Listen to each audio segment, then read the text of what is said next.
I'm Rob McConnell, and welcome to the X Zone, a place where fact is fiction and fiction is reality. Today on the X Zone, the Great Lakes Triangle of North America.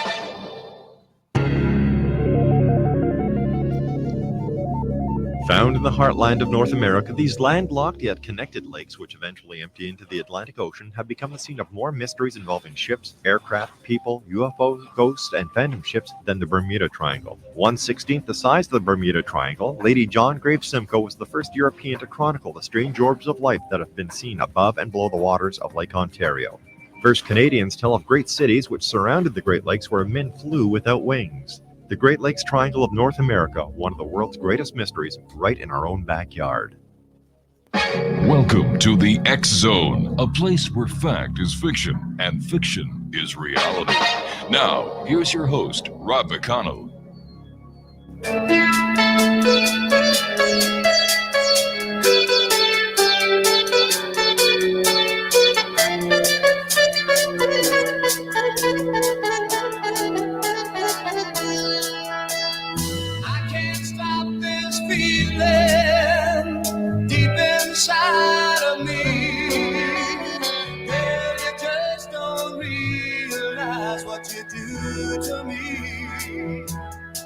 When you hold me in your arms so tight, you let me know everything's all right.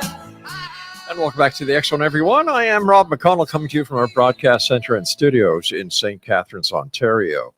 We're coming to you on the X Zone Broadcast Network and on Hometown Radio 1220. CFAJ in beautiful downtown St. Catharines. And to listen to the great programming on CFAJ or Classic 1220, visit them online, and you can listen anywhere around the world at www.classic1220.ca.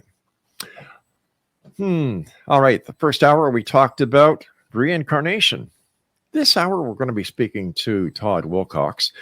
And he is a Slipstream shaman. Joining us now from the state of Utah is Todd Wilcox. And Todd, welcome to the X Zone.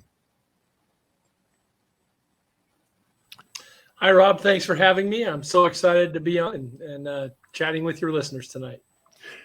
Todd, tell us a little bit about yourself and what a Slipstream shaman is. I've never heard that before.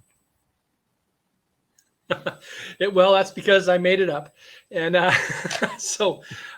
what is going on with me is years ago, I started working on myself. You know, when you're doing your own personal development, you start peeling away layers and looking for who you are and what you want to be when you grow up, or if you grow up in my case.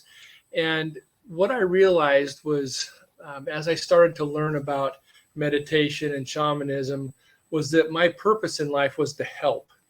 And as I learned more and more about myself and where I need to be, I realized that what I was supposed to be helping is lots of people at once, teaching, not necessarily doing one-on-one trainings or one-on-one healing sessions, but teaching people how to do this.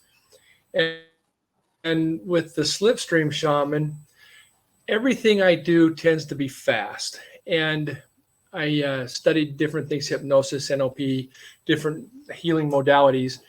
And many of my instructors challenged us that if we could help somebody in 20 minutes, why couldn't we do it in 18 or 17 or 15 minutes instead of days, weeks, months? Start cutting back on the time it took to heal. And that's what the Slipstream's all about. When you're driving down the freeway and a big semi goes past you and you feel that it pushes you off to the side and then sucks you back over once it passes you, that's you're falling into its Slipstream. You get behind that semi, and what you notice is you're going faster than you were before it went by you. If you stay in its Slipstream, you're going faster, and your tachometer is going down. You're using less energy, less gas to go at a faster rate of speed because you're traveling in that Slipstream. And that's what this does. We work in a place of energy and spirit, and we create a Slipstream as we're doing this that heals us in our past and then jettisons us forward into our future in a much better state. And Slipstream just seems the right way to go. What was it in your life, Todd, that put you on this path? I think I was always on the path. I didn't know I was on the path. I didn't know that my purpose was to help. I didn't find that out until I started doing this work. And how I got involved with the shaman training was I was in a paranormal team, and we would go out and do investigations. Sometimes it was just for fun, but many times it was to help people that were having problems with a haunting, with something going on in their home that they were uncomfortable with. And every once in a while, there'd be a family you just couldn't help. And talking to other groups, they were running into the same thing. They usually were able to help people, but sometimes you couldn't. And one of the people that I knew from another group decided, let's make a group made up of multiple people from multiple groups and see if we can't help people that way. Mm-hmm. And I was invited to be a part of that. And I liked the whole concept, but I said, how are we going to help them? Our groups couldn't. How is this group going to help them? And so we started talking about things we needed to know, things we needed to learn. And one of the things that happened was we invited a shaman to train us about energy. And that's really where this whole thing started with me. Was once I found my own personal energy, I was able to create a place that I call a quantum room where I could really meditate, really make a difference, really interact with energy and spirit. And that's where I started to do some great work on myself and helping people that needed help and people that needed healing. So I always knew, in the back of my mind, I always knew I needed to help. And looking back, I joined the Marines because I wanted to help. I did this because I wanted to help. I did the paranormal because I wanted to help. Mm-hmm. Everything was to help. I just didn't realize it until I started meditating, and it became clear to me, what I was supposed to be doing. Now, you call yourself Slipstream Shaman. What type of shaman are you, and where did you get your shaman training? So my shaman training is primarily my own training, my own journey. And I have not formally trained with anybody. Okay. Being a shaman is you help people in a place of spirit and energy. And I found that place of spirit and energy and developed my own course, my own way. Typically, I just don't fit in with things. And this was another example.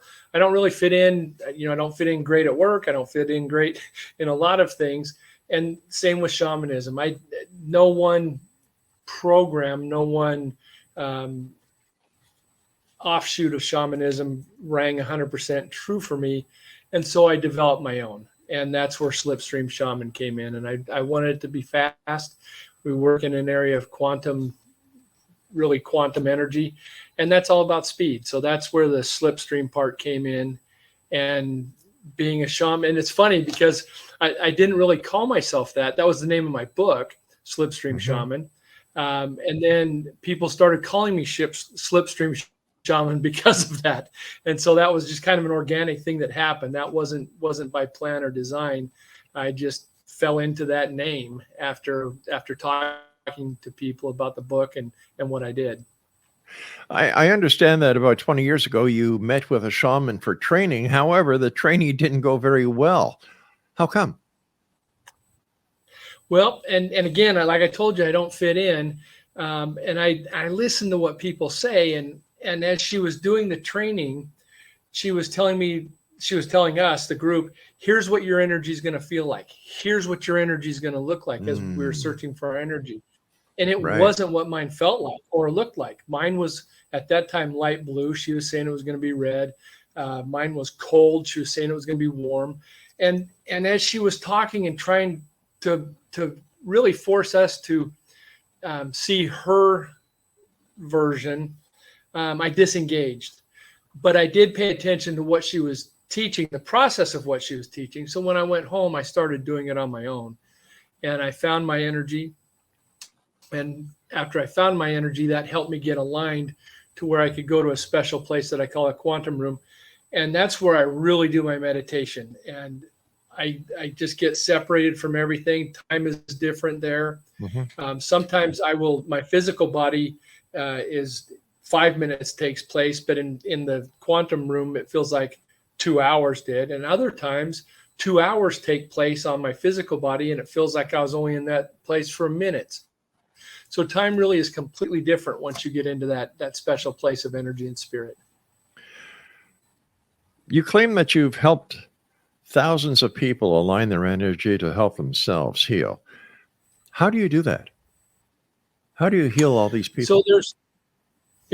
So part of that is one-on-one healings that I was doing.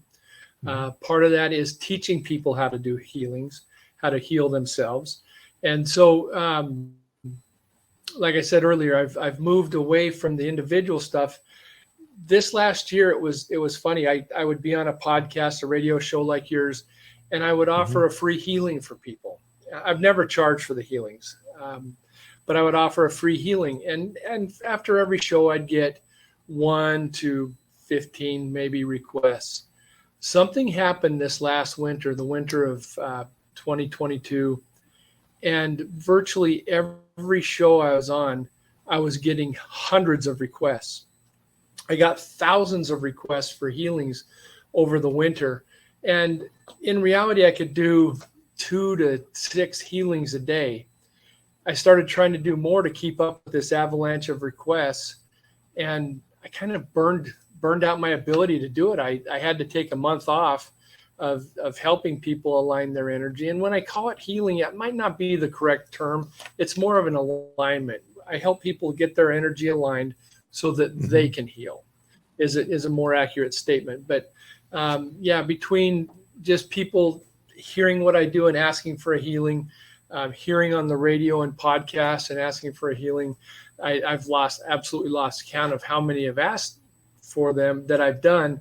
And then there's thousands still waiting. So I'm in the process now of working on a way to help many people at the same time, so that all those people that I promised a healing and alignment to, I will eventually be able to do it somehow. So if anybody has sent me an email asking for a healing and you haven't heard back from me, I'm just so far behind, and I apologize. Stand by, Todd. We've got to take our break. Exonation Todd Wilcox is our guest. His website is slipstreamshaman.com. Skeptic or believer? You tell me, Exonation. Exone at exoneradiotv.com. And don't forget, visit www.classic1220.ca. And for all the great programming on the Exxon Broadcast Network, www.xzbn.net. All right. I'm hooked on a feeling. I'm believing that you're in love with me. It's all sweet as candy. Hello, Heaven here, God speaking. Look, if you leave your name, number and prayer after the tone, I'll get back to you as soon as I can. Please note that I try to answer all prayers in strict rotation, but sometimes the answer is no.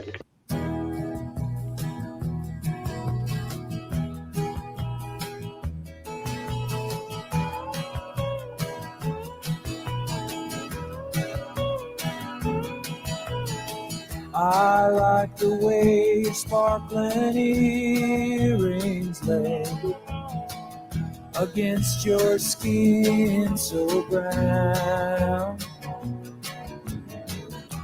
And I want to sleep with you in the desert tonight, with a billion stars all around.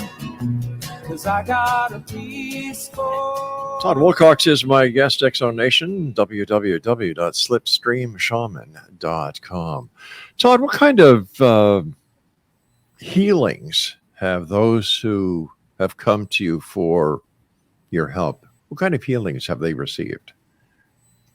Yeah, excellent. We've, and I don't know why I guess I always say we is because it's when I'm working with somebody, I have different guides and different animals helping me. So I typically will respond to this with, we do this, but we've helped people, we've helped animals. We've helped many different animals with liver problems, with digestive problems, with hair problems.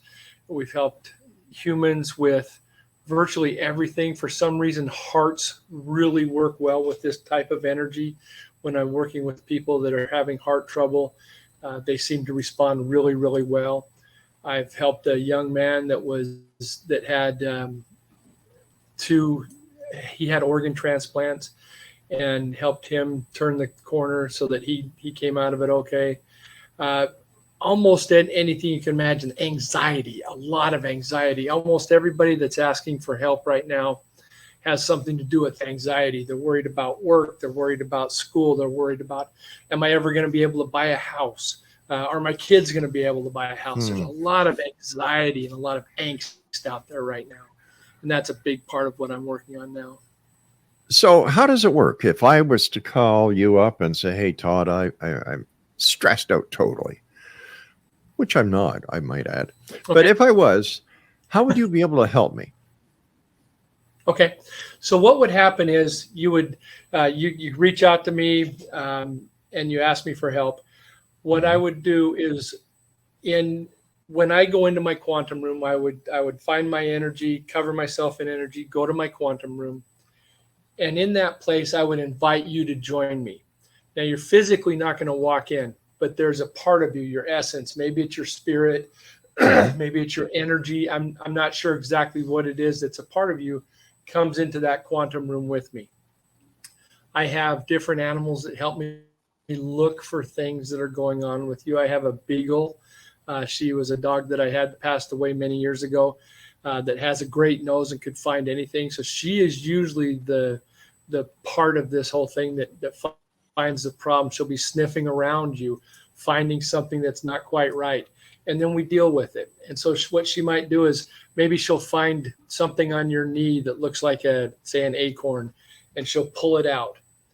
We will then send healing energy to your leg where that was, then love energy to seal that area off so that nothing else gets there.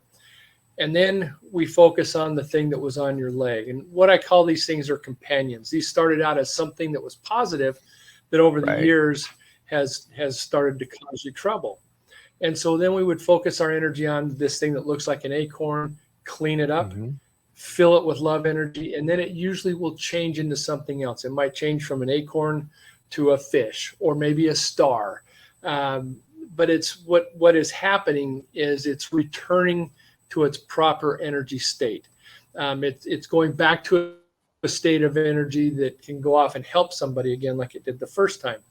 And so when I'm talking to people about companions, the way I picture it is, say you're a little boy and you hurt your arm and you see the wrestlers on TV and they have the things tied around their arms, to hold their muscles tight while they're wrestling. And so you do that to make your arm feel better. And it does. In that moment, your arm feels better. But what happens tomorrow? What happens a week from now? What happens a month from now if you leave that thing tied on your arm? What happens in 10 years if you leave that tied on your arm and never take it off? And that's what's happening with these companions. Something was with us. Something happened with us. And it was there for a positive reason. It was there to help us for some reason. But through time, we outgrew our need for it and outgrew it. And now we just have to remove it. And that's probably 95% of the things I work on are things that started off positively, but through time have now actually caused trouble. I'm a little confused here because I asked you, I'm stressed out, and I'm trying to figure out how stress is related to my knee. Well, and I don't know. That was, as we were talking, that was the thing that came to me. Many times when people are stressed out and they have anxiety, I see a cloud over them. But I don't really guide what happens. So when you asked me to describe this, that was just what came to me.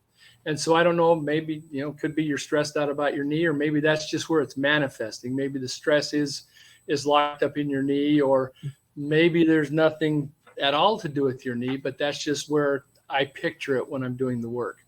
Doesn't necessarily mean that I'm curing your knee. That's just how it appears to me. So it's like a metaphor.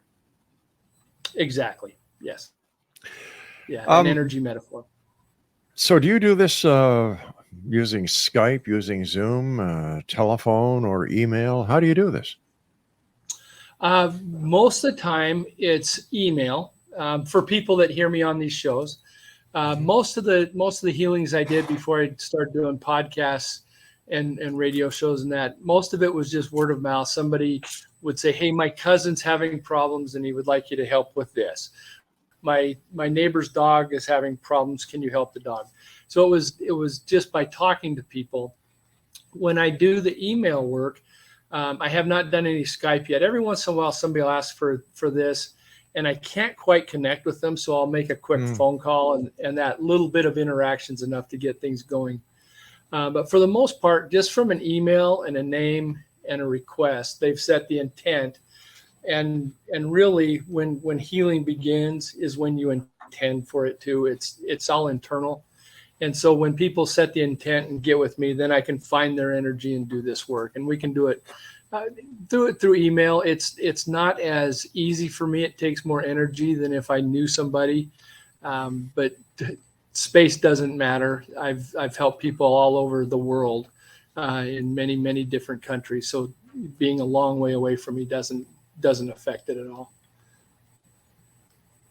So do you use time travel in what you do? It feels like time travel many times, because especially in my own healing, when I'm working on a situation that happened to me 30 years ago, and I change my perspective of that event as I'm doing the healing, that feels like time travel to me. I've gone back to that event. I've changed my perception.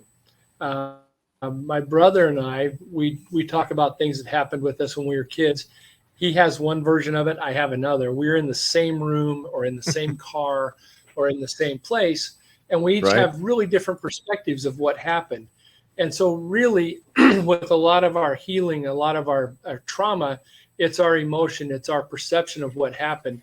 So when I make that change, it absolutely feels like time travel, because I'm in that place again, reliving it, changing the way I look at it, helping other people change the way they look at a situation, and you can feel it changing through your lifeline. So I would say, yeah, it's very, very similar to a time travel event. Would you also say that what you do is it parallels remote viewing?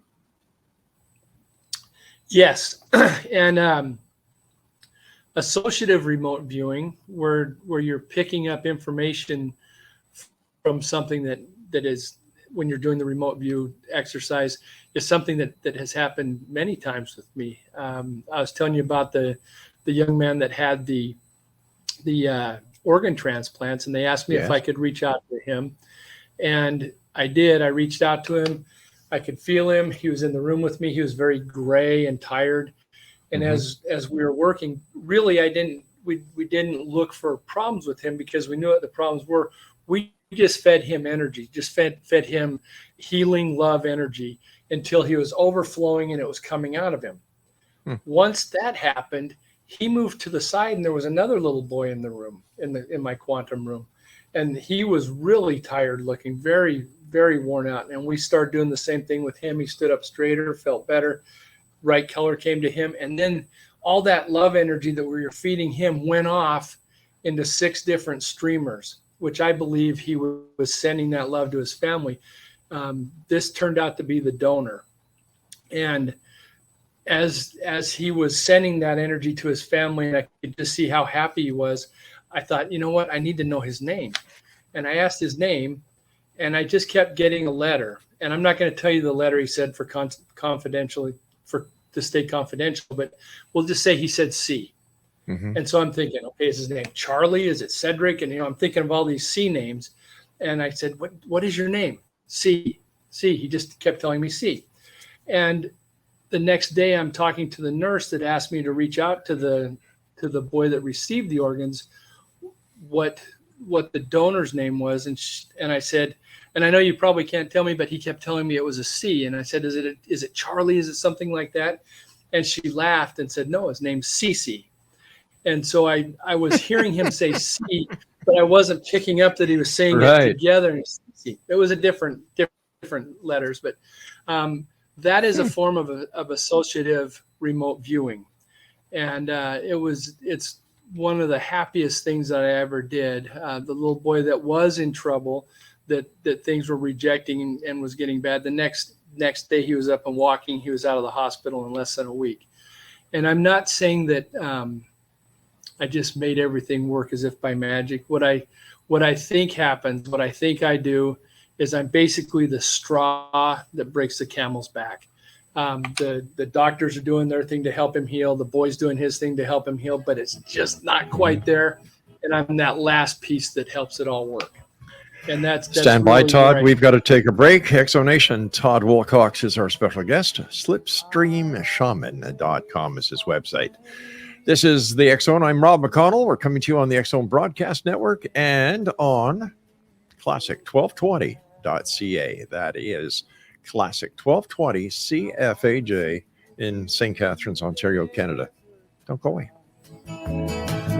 With a billion stars all around, 'cause I got a peaceful, easy feeling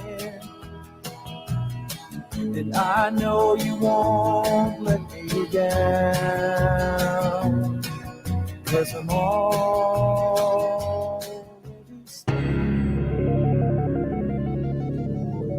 Throughout Canada, psychic fairs spring up in towns and villages of all sizes. Now, what is the best way of choosing a psychic at a psychic fair? According to Stan and Ray, organizers of First Star Famous Psychic Fairs, visitors to a psychic fair should walk around the fair a number of times until they're drawn to a particular psychic. And you can visit their website at www.e-psychic.com. Never be pressured into getting a reading from a psychic that you just don't feel comfortable with. If you're not satisfied with your reading, tell the psychic. And remember, people, psychic readings at a psychic fair are for entertainment purposes only.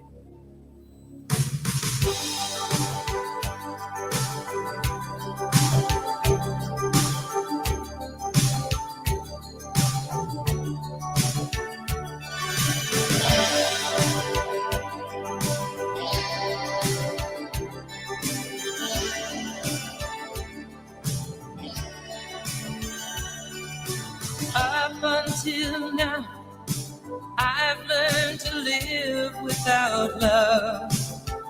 She was a good night.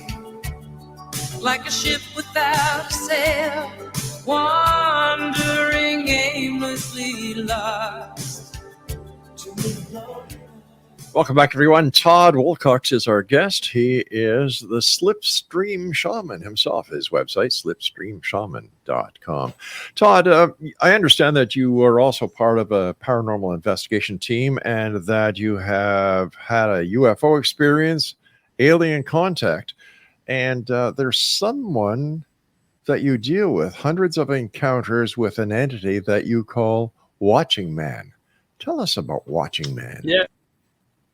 Okay, Watching Man. Many people, I'm shocked at how many people have seen this thing. It's about 6 feet tall, fairly broad built, dark, looks like it's wearing a hat or a helmet. And typically it's just standing there staring at you. It many times looks like it has a cape or a long coat. And I've heard it called Hat Man. I've heard it called Shadow Man, Shadow People. And I've seen this thing since I was a little kid. I don't know how many different times I've seen these. I've seen them many times when I'm doing the energy work. They'll be watching, typically don't get involved. They just watch. And I am not sure what they are. I don't know if they're time travelers. I don't know if they're us in the future. I don't know if they're a spirit. You know, there's a lot of different theories. I talked to a guy one time.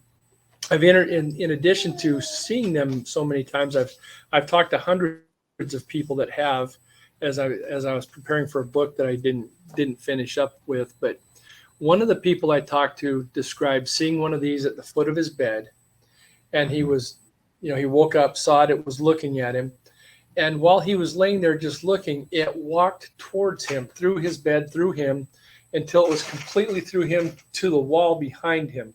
And as soon as this thing was behind him, this guy's perspective changed from laying in bed looking up at this thing to looking out of that thing's eyes down at his own body. And it told him, I am you. We are one. Something along those lines. I can't remember the exact phrasing, but he believed what he was seeing was himself in the future in his life review when you die. He felt like that was part of his life review, and that was him. Whether or not that's the case, I have no idea. But I can tell you, the first few times I saw these things, I was a little shaken. But over the years, when really all they do is watch, I have come to enjoy them and I'm kind of interested when they show up. I still see them from time to time, but when I'm doing the energy work, I see them quite often. And there's, I would guess, probably close to 20% of the population has seen these things. You see them when you do interview work. What kind of interviews? Well, when I'm doing my energy work, but I did a bunch of interviews for a book I was going to write. I never finished up on that one. It was about the shadow people, the Hat Man, the Watching Man, whatever you want to call it, and that guy that told me about it was just during one of those interviews. Have you ever tried to communicate with him? I have not, and I don't know why. And maybe we're having some kind of mental communication. I'm not sure, but no, I've never tried to speak to them. I've never asked what they're doing, and I couldn't even tell you why. Just like when I saw that UFO, I didn't think to record anything. We're on a paranormal investigation. 3 of the 4 of us have cameras. Nobody turned the camera towards this thing. All we did was stand there in amazement and swear. And so I don't know if it's the same type of thing happening when I see these things, but I never think to ask for a conversation, and I really should. But you don't see them in my physical body. When I see them, it's just fast. It's lightning fast. You barely see them. In meditation, they're there for a bit, and I probably could communicate if I tried. But great question. I don't know why I haven't tried, and I really need to. How about trying to take a picture? Like when I see them in my physical form, when it's so fast. Really? It's like milliseconds that you see these things. It's not, for me, when I see them, it's very fast. Corner of your eye. As soon as you get them in focus, they're gone. People that I've talked to have seen them for longer than that, but I never have. If you see them for a millisecond, how can you describe them? Maybe I have a fast brain. I'm not sure, but I see the whole thing. But it's really by the time you see them and look across them, that's when they're gone for me. In my physical form, when I'm meditating, when they're there, when I'm doing the shaman work, then I can see a full, I can spend time looking at them. But for years, I just saw them just very fast. Tell me about your UFO experience. You've got my interest up here. Yeah. So we were at a place called Merker Cemetery in the West Desert of Utah. It's very close to Dugway Proving Grounds. Its new nickname is Area 52. And we were up on a mountain, and we were doing an investigation of a cemetery that is a very active paranormal cemetery. Most of the time when you go up there, you get some kind of EVP, electronic voice phenomenon. And many times you'll get a picture or two of something that you can't explain. We were standing talking, looking across the valley at another set of mountains, and this light appears. It just showed up on the other side of the valley, and it's coming towards us fairly slowly.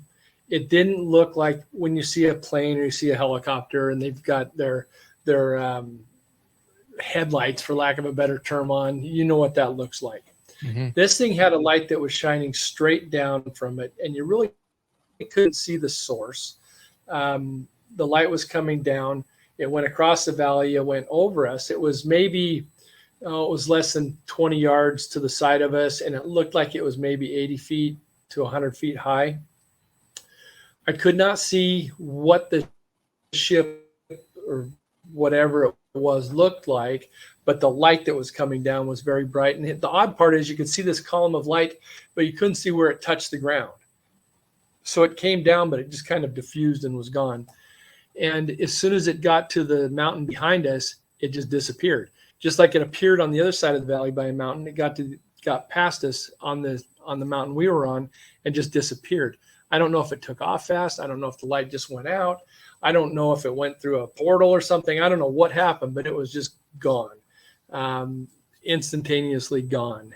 And after we talked for a couple minutes, we all looked at each other and said, did you turn your camera on? Did you shine your camera on it? None of us did. We were so overwhelmed with watching it that nobody turned the camera towards it. Were there any reports in the media the next day about this sighting? And did you make a report to anyone with this sighting?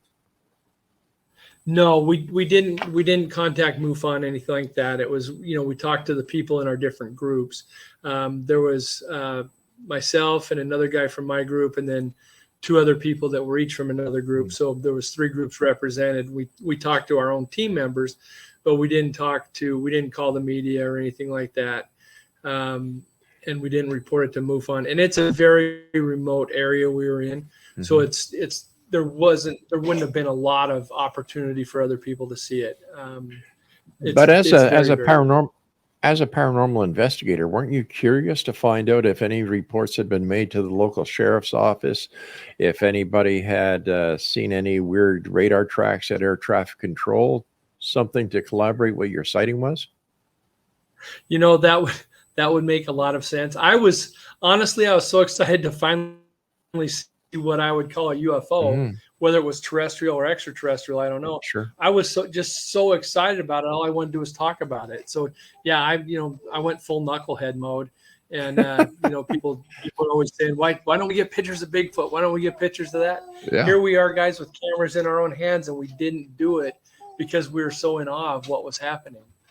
I wish I had a great answer for you as to why we didn't do any of those things, but I did talk to a lot of people, and I virtually told everybody I came in contact with. Do you think that these visitors from wherever they are, I mean, if they are really from other planets, other galaxies, other dimensions, do you think that they are here to cause us problems? Do you think they pose a threat to humanity? I don't. And through the years, as I've talked to many, many people that have had experiences with them, they don't like the people that have been abducted that I've talked to don't like the fact that they were taken against their will. They don't like the fact that experiments happen to them. But the people that I've dealt with never felt like there was anything evil about these things. They didn't feel like they were captured by a serial killer or anything like that. They had neutral feelings about it. And so I've got to believe that if any race that can come across the galaxy or go through, create a way to go through dimensions or anything like that, if they're capable of doing that, I would think they'd be very capable of taking over this planet if they wanted to. And since they haven't, I guess I'm in the camp that says they're not here for bad reasons. All right, Todd, stand by. We've got to take our final break. Exonation, Todd Wilcox is our guest. Slipstreamshaman.com is his website. And we'll be back on the other side as we wrap up this hour here in the X Zone with yours truly, Rob McConnell, from our broadcast center in St. Catharines, Ontario, Canada, on the X Zone Broadcast Network and on Classic 1220 CFAJ at www.classic1220.ca. To lose my control, but now that I found you, this is all so new. I'm Rob McConnell, and welcome to the X Zone, a place where fact is fiction and fiction is reality. Today on the X Zone, the Roswell crash of 1947. In July of 1947, something crashed near the small town of Roswell, New Mexico. That something is believed to have been a flying saucer by millions of UFO enthusiasts around the world, headed by nuclear physicist Stanton Friedman. Now, Friedman has never seen any physical evidence of the alien craft or the remains of its alien occupants, but bases his belief on the stories that he has heard from locals and townspeople alike. According to the United States Air Force and other government agencies, the Roswell incident was not a crashed alien ship. Friedman and his followers insist to this very day that the governments of the world are covering up the fact that the aliens are here, and that the denial of the UFO crash at Roswell, New Mexico is proof of this global government cover-up. Join me, Rob McConnell, for another story from the world of the paranormal and the science of parapsychology when next we meet in the X Zone, the place where people dare to believe and dare to be heard.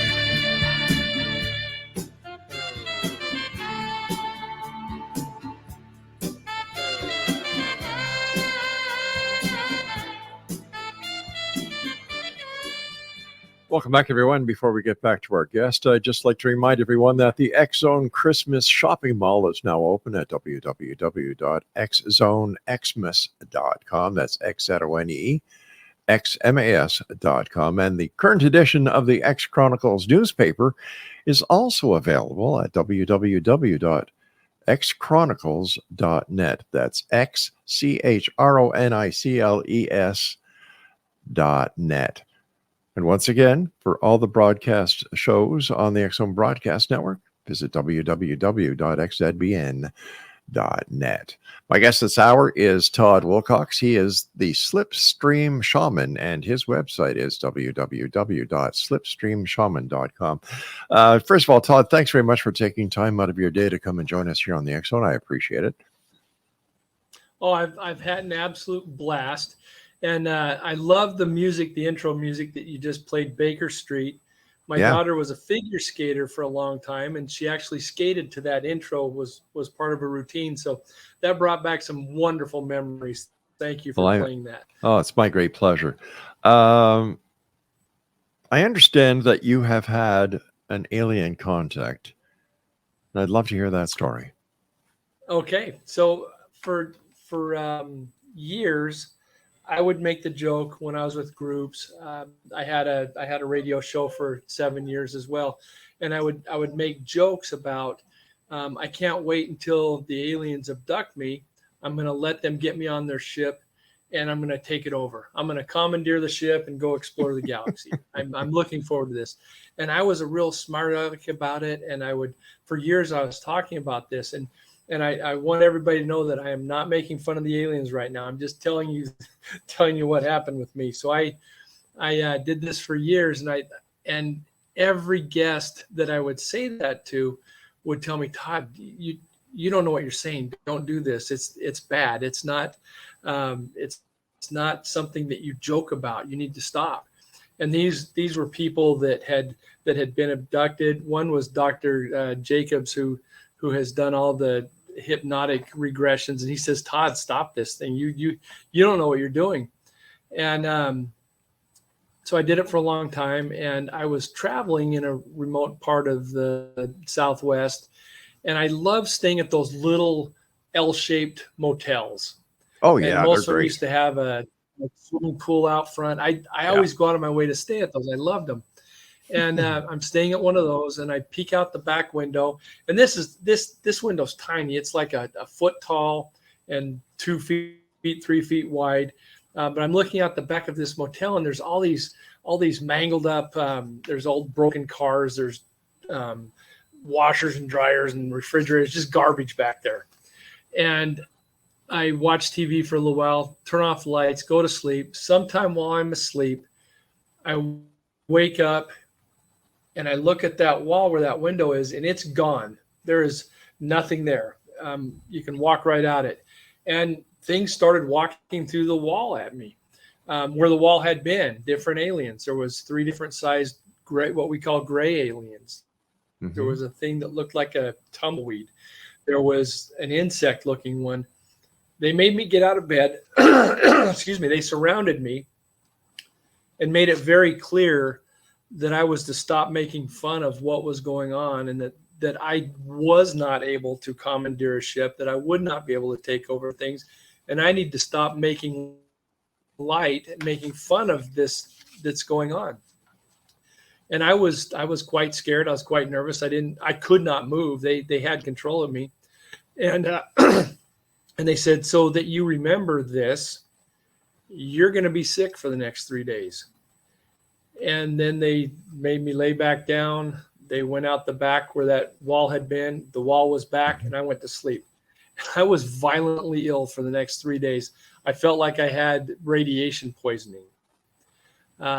It was awful, and so I decided I was no longer going to make fun of this, and I stopped. And another time I was traveling, and I was in a van, and I just pulled over and slept on a road. And what I thought was a dream, as I recall, as I analyze it more, I don't believe it was, but I was asleep in that van, and then I was in the front seat with this alien, it's insect-like alien, talking about being in one of their ships. And this thing was describing to me why I couldn't be in this certain type of ship because the forces that took place on the ship as it was traveling would rip me to pieces. The physics of it would tear me apart. And it was giving me very high level, very detailed explanation of the physics. And I somehow understood everything it was telling me. I understood, yes, all your calculations, everything you're telling me is right. I wish I had made some notes, because within an hour and a half of getting up that next morning, I woke up. I could still remember everything it told me, but within an hour, all the technical side of it was gone.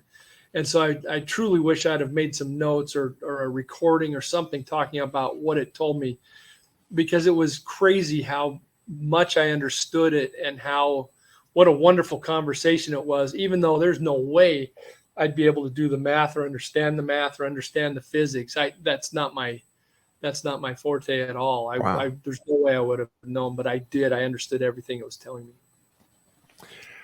Let's go back to the encounter that you had at the L-shaped motel, where the 1x3 window wall had disappeared, and these ETs came to you, and they kind of gave you a warning to knock it off. Yes. You were going to be sick for 3 days. Why couldn't you have used your quantum healing to heal yourself so you weren't sick for 3 days? So that great question. That took place, excuse me, that took place before I had really developed it. At that time, I was just starting to get my energy. Okay. I didn't have a quantum room at that time. The timing wasn't right. Whether or not I could have, I don't know. But that's a great question. And it's something that if it ever happens again, I'm going to have to remember to do. Unlike when I had the opportunity to put a camera on a UFO and didn't remember to do that. I want to, if I get that opportunity where they do something like that again, let's see if I can counteract it. Why do you think you've been selected to have contact?